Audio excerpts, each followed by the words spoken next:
Hello दोस्तों, स्वागत है आप सभी का YouTube channel the deem sum point पर। उम्मीद करते हैं आप सब बहुत अच्छे होंगे और आप सबकी पढ़ाई शानदार चल रही होगी। दोस्तों, आज की क्लास में हम इस चैप्टर का अंतिम एक्सरसाइज सॉल्व करेंगे, यानी प्रश्नावली 6 का डी। और इसी एक्सरसाइज के बाद ये चैप्टर पूरी तरह से द एंड हो जाएगा। तो चलिए शुरुआत करते हैं आज की क्लास। प्रश्नावली 6 के डी का ये रहा पहला प्रश्न। देखिए इसमें क्या बोला गया है। इसमें सभी प्रश्न ऑब्जेक्टिव हैं, यानी कि बहुविकल्पीय प्रश्न। तो पहला प्रश्न बोला गया है, समद्विबाहु त्रिभुज की तीनों भुजाओं के मध्य बिंदुओं को मिलाने से बना त्रिभुज होता है। 4 ऑप्शन दिए गए हैं, इन्हीं चारों ऑप्शन से कोई एक सही है।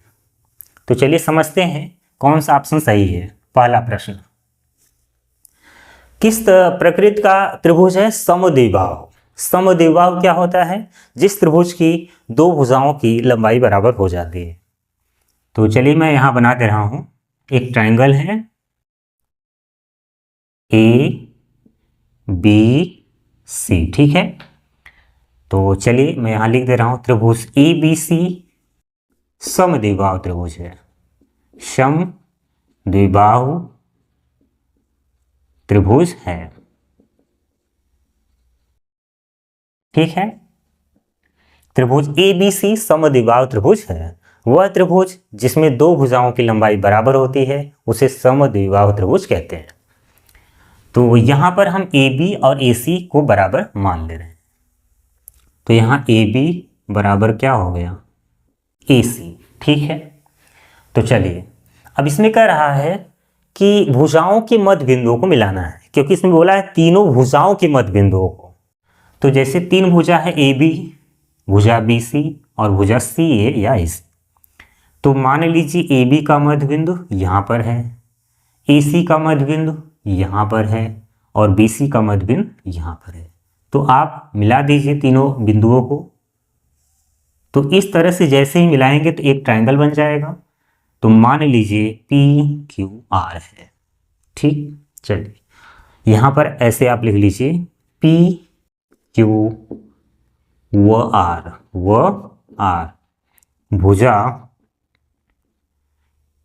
भुजा ऐसे लिख दीजिए, आर क्रमशः भुजा पी किसका मध्य बिंदु है? ए बी का, क्यू ए सी का, व आर किसका मध्य बिंदु है? A B. मिस्टेक हो गया क्या? पी क्यू आर, तो आर कहाँ गया? पी क्यू आर, ये तो उल्टा सीधा कर दी। पी जो है बी सी का मध्य बिंदु है, क्यू किसका मध्य बिंदु है? ए सी का, तो ठीक है। आर जो है ए बी का है, ए बी का मध्य बिंदु है। गलत नहीं लिखना है, मध्य बिंदु। देखिए यहाँ पर P किसका मध्य बिंदु है? BC का, ठीक। Q किसका मध्य बिंदु है? AC का। R किसका मध्य बिंदु है? AB का। तो P Q R क्रमशः भुजा BC AC व AB का मध्य बिंदु है। जो दिया था क्वेश्चन में मैंने उसको नोट कर दिया है। तो चलिए अब देखिए मध्य बिंदुओं को मिलाया गया है तो मध्य बिंदु प्रमेय काम करेगा इसमें, तभी हम बता सकते हैं कि ये किस प्रकार का ट्रायंगल है। तो देखिए आपको लिखना होगा, ये थियरम है, ध्यान दीजिएगा। थियरम आपको लिखना है, लंबा चौड़ा है, मैं बोल दे रहा हूँ क्या लिखना है, आप वही लिख लीजिएगा। किसी त्रिभुज में दो भुजाओं के मध्य बिंदुओं को मिलाने से प्राप्त रेखाखंड तीसरी भुजा के समांतर और लंबाई में उसका आधा होता है। चलिए मैं अलग से ट्रायंगल बना करके यहाँ समझा दे रहा हूँ कि एक ट्रायंगल है हमारे पास, मान लीजिए डी ई एफ है। बहुत ध्यान से समझिएगा तभी आप समझ पाएंगे, क्वेश्चन थोड़ा सा समझने वाला है। एक ट्रायंगल है डी ई एफ और भुजा डी एफ का मध्य बिंदु मान लीजिए, क्या माना जाए? चलिए एम एन मान लेते हैं और इसको मिला देंगे। तो पॉइंट यम और एन मध्य बिंदु है, तो यम एन जो लाइन है इसके समांतर हो जाएगा, यानी कि एम एन समांतर ई एफ, ठीक है। यम एन समांतर हो जाएगा EF के, और MN आधा हो जाएगा EF, यानी कि MN बराबर हाफ EF। तो यहां पर कौन सा थ्योरम अप्लाई हुआ? किसी त्रिभुज में दो भुजाओं के मध्य बिंदुओं को मिलाने से प्राप्त रेखाखंड तीसरी भुजा के समांतर और लंबाई में आधा होता है। फिर से सुनिए क्या लिखना है। किसी त्रिभुज में दो भुजाओं के मध्य बिंदुओं को मिलाने से प्राप्त रेखाखंड तीसरी भुजा के समांतर और लंबाई में उसका आधा होता है। ये मध्य बिंदु प्रमेय है, क्लास 9th में आप लोगों ने पढ़ा होगा। तो अब तो समझ में आ गया। तो वही थ्योरम यहां पर लगेगा। तो उसको लिखने के बाद इसलिए आप लिखेंगे, देखिए यहां पर AB और AC पहले से ही बराबर है, ठीक। तो यहां पर AB का मध्य बिंदु R है और AC का मध्य बिंदु Q है। तो यहां पर लिखेंगे, इसलिए AB समांतर हो जाएगा किसके? PQ के, PQ। ऐसे ही यहां पर AC समांतर होगा PR के, क्योंकि PQR तीनों मध्य बिंदु है, ठीक। तो AC के समांतर कौन होगा? PR, वह AC समांतर PR। और ये जो RQ है ये भी समांतर हो जाए किसके?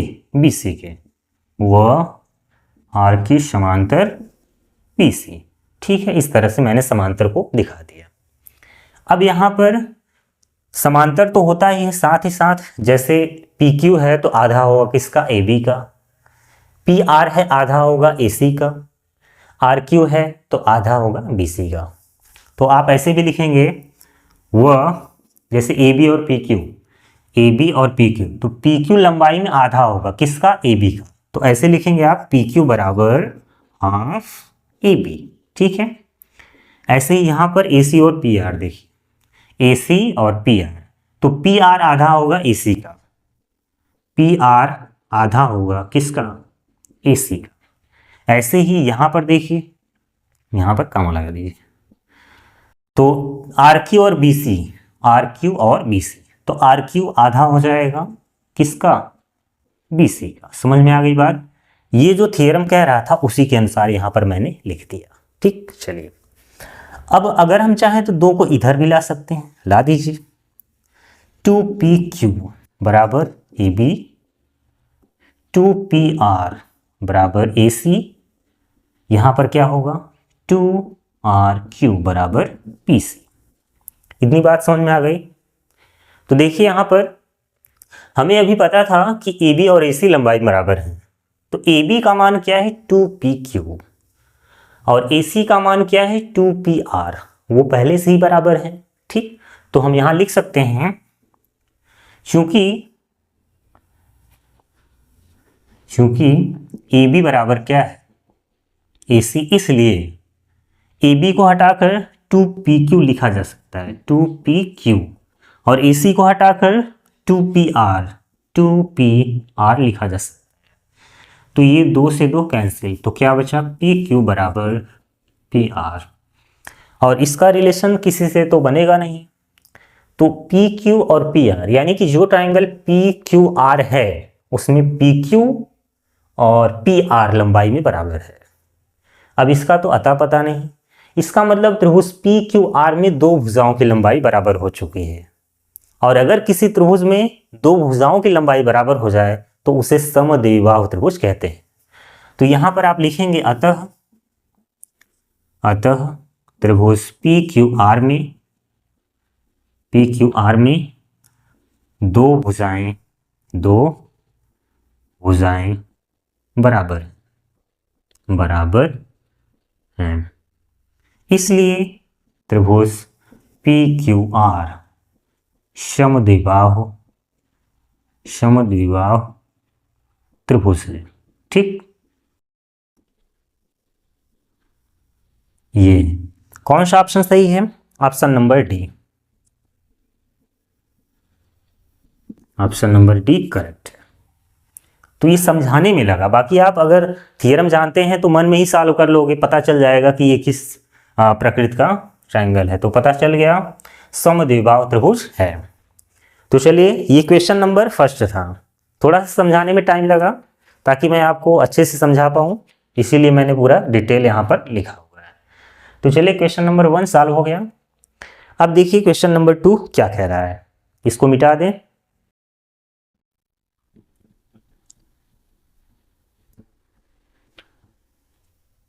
चलिए, क्वेश्चन नंबर 2 देखिए, इसमें क्या बोला गया है। चित्र में पी क्यू आर चित्र बना हुआ है, बना दे यहां पर, इस तरह से है पी क्यू आर और एक लाइन यहां पर है, ये पॉइंट यल है। तो कह रहा है कि त्रिभुज पी क्यू आर के कोण क्यू पी आर का अर्धक पी एल, कोण क्यू पी आर का अर्धक पी एल, आधार क्यू आर से बिंदु एल पर मिलता है। यदि पी क्यू बराबर 3 सेमी, ऐसे आप लिख लीजिएगा, पी एल कोण क्यू पी आर का अर्धक है,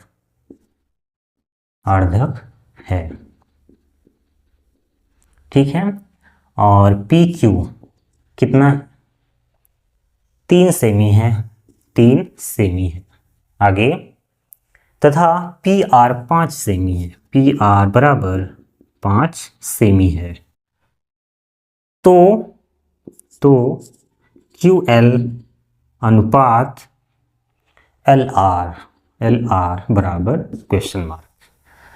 तो ये जो क्वेश्चन है ना, इस टाइप का मैं करा चुका हूँ कई क्वेश्चन, और ये डायरेक्ट थियरम पर है, कोण समद्विभाजक प्रमेय। अगर कोई ट्रायंगल है इस तरह से, ध्यान से समझिए, अगर कोई इस तरह से ट्रायंगल है, मान लीजिए ए बी सी है इसका नाम, और अगर हम इसमें कोण ए का अर्धक खींच दें, यानी कोण ए का समद्विभाजक रेखा खींच दें, मान लीजिए यहाँ पर ए एम है, ये दोनों कोण बराबर हो चुका है। तो यानी कोण समद्विभाजक प्रमेय ये कहता है कि अगर इस तरह से सिचुएशन हो जाए तो यहाँ पर ए बी अनुपात ए सी बराबर हो जाएगा बी एम बटे एम सी के, या सी एम, जो भी आप लिखें। ए बी बटे ए सी बराबर बी एम बटे एन सी। ये थियरम है कोण समद्विभाजक प्रमेय, इसको मैंने प्रूव भी कराया है और इस पर सवाल भी आया था, एक्सरसाइज में आया था। तो चलिए, अब तो समझ गए होंगे कि इसमें कैसे लगाया जाएगा थियरम कोण समद्विभाजक प्रमेय। तो आप यहां लिखेंगे, ऐसे लिख लीजिएगा, कोण समद्विभाजक प्रमेय से, ठीक है। कोण समद्विभाजक प्रमेय से क्या हो जाएगा कि जो पी क्यू बटे पी आर होगा बराबर होगा क्यू एल बटे एल आर के, ठीक। पी क्यू कितना है, 3 है, और पी आर कितना है, 5, तो 3 बटे 5 आ गया, 3 5 आ गया, जो कहावत है। तो यहाँ पर हम कह सकते हैं क्यू एल अनुपात एल आर कितना होगा, 3:5। यही आपका आंसर है। कौन सा ऑप्शन सही है, फर्स्ट ऑप्शन, ठीक है। ये क्वेश्चन नंबर 2 था। अब देखिए क्वेश्चन नंबर 3, इसमें भी चित्र बना हुआ है, तो चलिए मैं बना दूं। यहाँ पर इस तरह से दिख रहा होगा, तो इसका नाम है ए बी सी और यहाँ पर है ई एफ, ठीक है। इस तरह से आपको दिख रहा होगा। तो कह रहा है त्रिभुज ए बी सी और ए ई एफ समरूप है, त्रिभुज ए बी सी समरूप है त्रिभुज ए ई एफ, ठीक है। तो कह रहा है ए ई एफ बराबर होगा, कोण ए ई एफ बराबर होगा, किस कोण के बराबर होगा। तो देखिए ए बी सी समरूप है, AEF के, AEF के। मैंने आपको तरीका बताया है कि जब भी दो ट्रायंगल सिमिलर होते हैं तो उनके लिखने का तरीका सही होना चाहिए। आप वहीं से पहचान लोगे कि कौन सा कोण किसके बराबर है। संगत कोण सदैव बराबर होते हैं जब भी दो ट्रायंगल सिमिलर हो जाते हैं। दोनों ट्रायंगल सिमिलर है यानी कोण A कोण A बराबर होगा, यानी कि ये इस कोण के बराबर होगा। ठीक, ये कोण इस कोण के बराबर होगा। कोण B E के बराबर होगा, यानी कि ये जो कोण है ना इस कोण के बराबर होगा। और जो कोण C है वो F के बराबर होगा, ये वाला कोण इसके बराबर। ठीक, तो बताइए AEF, AEF यानी कि ये जो कोण है इस कोण के ही बराबर होगा। तो कोण AEF बराबर होगा कोण ABC के। राइट, ठीक, कौन सा ऑप्शन सही है? ABC है ना, तो option number B, option number B correct. तो ये क्वेश्चन नंबर 3 था, बहुत ही आसान था। चलिए क्वेश्चन नंबर 4 भी यहाँ हो जाएगा, देख लीजिए। क्वेश्चन नंबर 4, तो इसमें भी चित्र बना हुआ है आपका, बना दे। CAB, CAB और यहां पर लाइन है DE। ठीक, तो कह रहा है त्रिभुज ABC में CA और CB, त्रिभुज ABC में CA और CB के मध्य बिंदुओं को मिलाने वाली रेखा DE है। यानी कि CA का मध्य बिंदु D है और CB का मध्य बिंदु E है और इसको मिला दिया गया है, यानी लाइन DE आ गया। यदि D बराबर 3 सेंटीमीटर तो AB की माप हो क्वेश्चन मार्क। अभी ये थियरम मैंने पहले वाले क्वेश्चन में अप्लाई किया था कि अगर किसी त्रिभुज में दो भुजाओं के मध्य बिंदुओं को मिला देंगे तो मिलाने पर प्राप्त रेखाखंड तीसरी भुजा के समांतर और लंबाई में उसका आधा हो जाता है। तो आप यहां लिखेंगे चूंकि DE क्रमशः भुजा AC या CA जैसे लिखा है वही लिखिए, CA CB का मध्य बिंदु है, मध्य बिंदु है। इसलिए मध्य बिंदु प्रमेय से, मध्य बिंदु प्रमेय से क्या हो जाएगा? मैंने बताया कि ये जो लाइन DE है इसके समांतर होगा और D इसका आधा हो जाएगा, यानी कि DE बराबर हाफ AB होगा। ठीक, और हमें AB चाहिए तो AB बराबर क्या हो जाएगा? 2DE। 2 इंटू D कितना है? 3, यानी कि 6 सेंटीमीटर। ठीक, तो कौन सा ऑप्शन सही है? Option number C। ठीक है, तो यहाँ पर बहुत ही आसान प्रश्न दिए गए हैं, क्वेश्चन नंबर 2, 3, 4। चलिए अब बढ़ेंगे क्वेश्चन नंबर 5 की तरफ।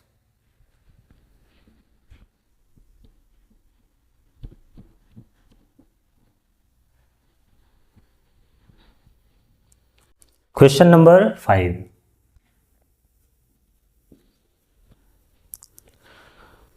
यदि त्रिभुज ABC और त्रिभुज EDF के समरूप हैं, यानी कि यदि त्रिभुज ABC त्रिभुज EDF के समरूप है, दो ट्रायंगल है, दोनों ही सिमिलर है। चलिए यहां मैं बना दे रहा हूं ABC और कौन सा है? EDF,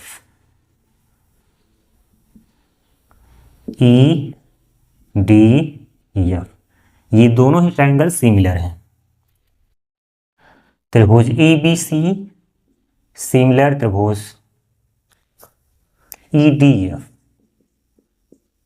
ठीक है, ये दोनों ही ट्रायंगल सिमिलर हैं। आगे, और त्रिभुज ABC त्रिभुज DEF के समरूप नहीं है। जैसे अगर ABC सिमिलर है EDF के तो जाहिर सी बात है कि ABC और DEF समरूप नहीं होंगे क्योंकि उनका संगत कोण बराबर नहीं होगा। तो निम्नलिखित में से कौन सा सही नहीं है, ठीक। तो इसमें 4 ऑप्शन दिए गए हैं, आपको चारों चेक करना है। जब भी दो ट्रायंगल सिमिलर हो जाते हैं तो उनके संगत भुजाओं का अनुपात बराबर हो जाता है, संगत कोण बराबर हो जाता है, ठीक। तो आप यहाँ पर लिखे हैं कि सिमिलर हैं, तो इसलिए क्या हो जाएगा, संगत भुजाओं का अनुपात बराबर, तो हम लिख सकते हैं ए बी बटा ई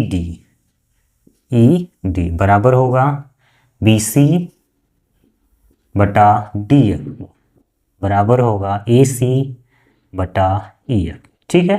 क्योंकि संगत भुजाओं का अनुपात बराबर होगा तो ऐसे आ सकता है। तो देखिए इसमें जिस हिसाब से ऑप्शन दिया गया है उसके हिसाब से आपको तिर्यक गुणा करना होगा। चलिए पहले इन दोनों को ले लेते हैं।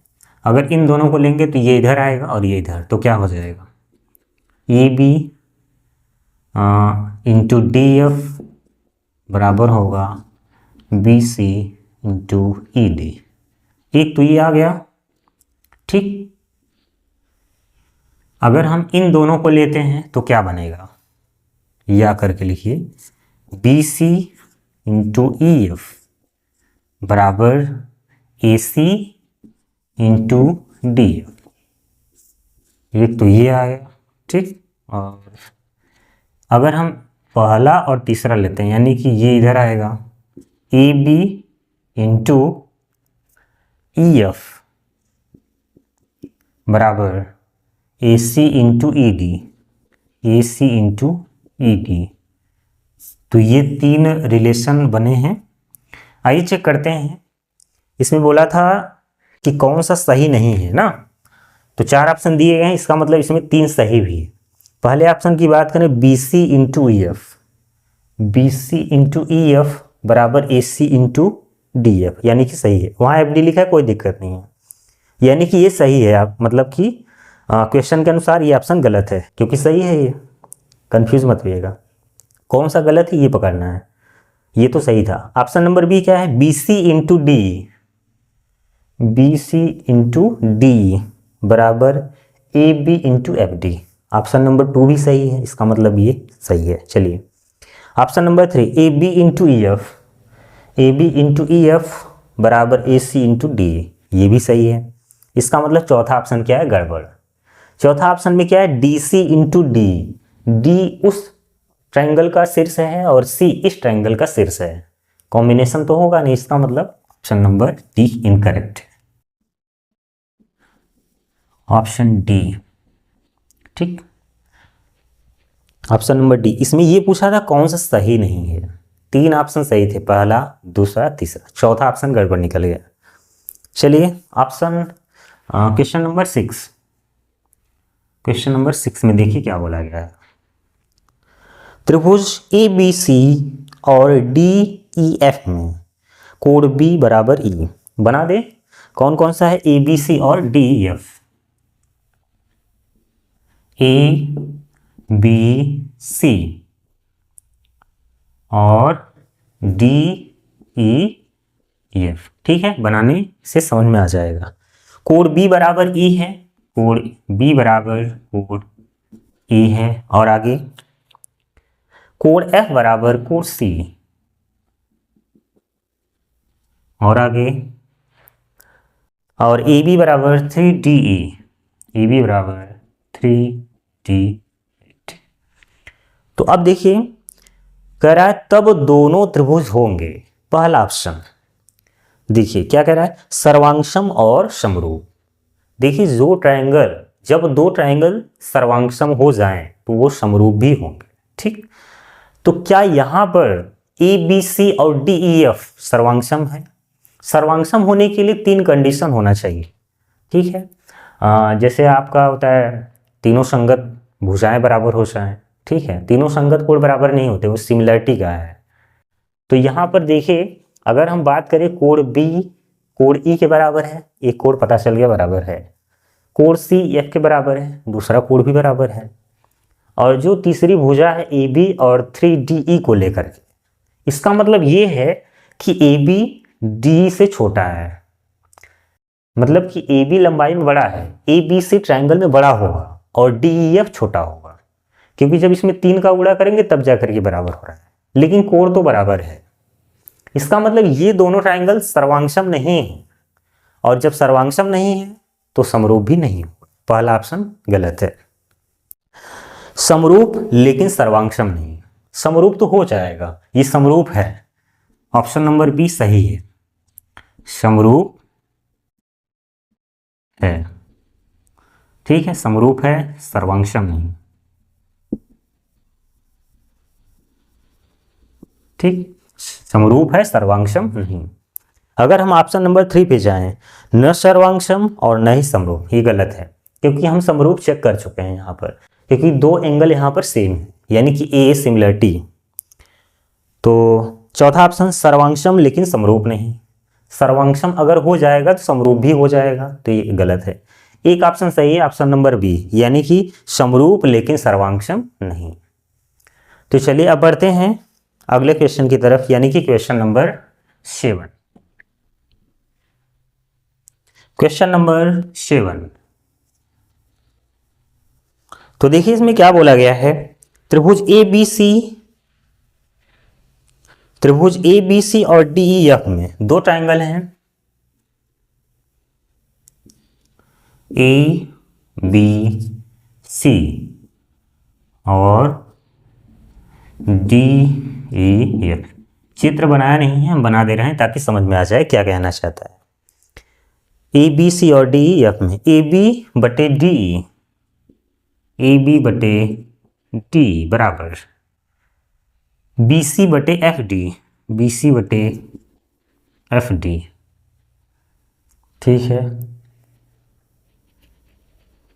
कुछ मिस्टेक हैगा। ए बी बटे डी, बी सी बटे एफ डी, तब दोनों समरूप होंगे, यानी कि ये दोनों ट्राइंगल सिमिलर हो जाएगा।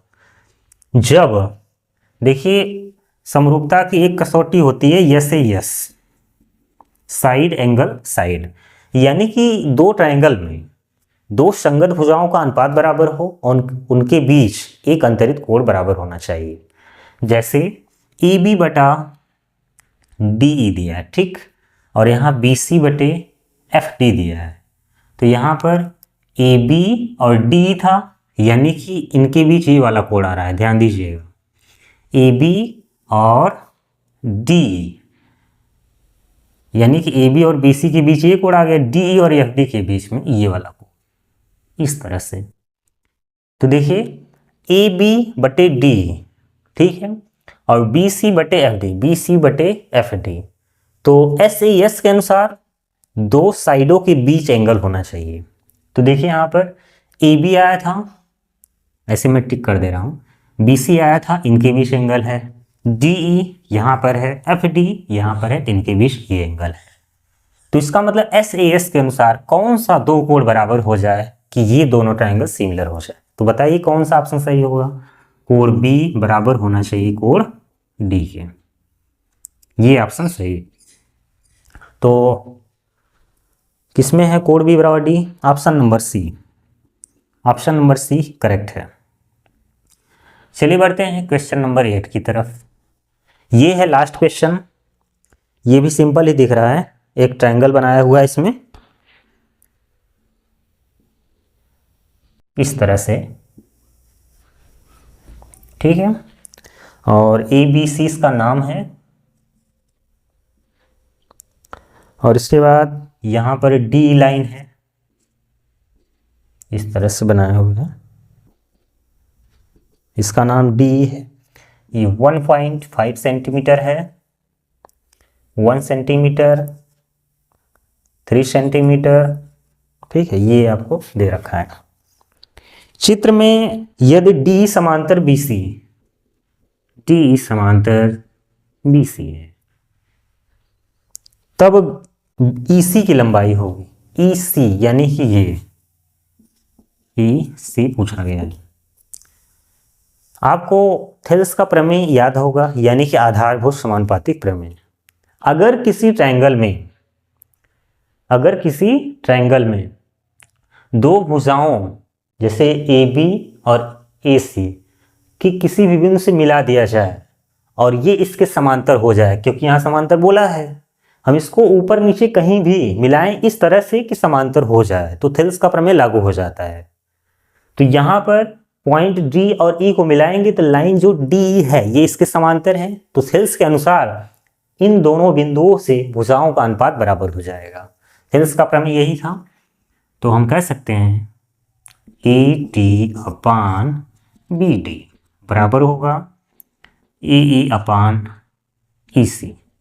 आप यहाँ लिख दीजिएगा आधारभूत समानुपातिक प्रमेय, ताकि आप कंफ्यूज ना रहें कैसे हुआ। आधारभूत समानुपातिक प्रमेय से ए डी बटा बी डी बराबर ए ई बटा ई सी। तो ए डी की माप है 1.5, बी डी की माप है 3, ए ई की माप है 1, ई सी निकालना है आपको। तो ये इधर आएगा वो उधर, ई सी बराबर 3/1.5, 1.5 गुना 3 कितना आ जाएगा 2 सेंटीमीटर। कौन सा ऑप्शन सही है? ऑप्शन नंबर डी करेक्ट है। तो इसी के साथ ये जो एक्सरसाइज है प्रश्नावली 6 का डी समाप्त हो गया और चैप्टर का भी दयन हो गया। तो चलिए कमेंट बॉक्स में ज़रूर बताइएगा ये चैप्टर आपको पढ़कर कैसा लगा। इस चैप्टर को पढ़ाने में थोड़ा ज़्यादा टाइम लगा क्योंकि इसमें सवाल बहुत थे और जियोमेट्री है तो इसमें समझाने वाला काम ज़्यादा रहता है। तो चलिए कमेंट बॉक्स में ज़रूर बताइएगा ये क्लास आपको कैसी लगी। अब जब आपका अगला क्लास चलेगा तो उसमें हम एक नया चैप्टर लेकर के आएंगे, तो उसके बाद वहाँ से हम उसको फिर से पढ़ेंगे। तो चलिए थैंक यू वेरी मच आज का क्लास देखने के लिए।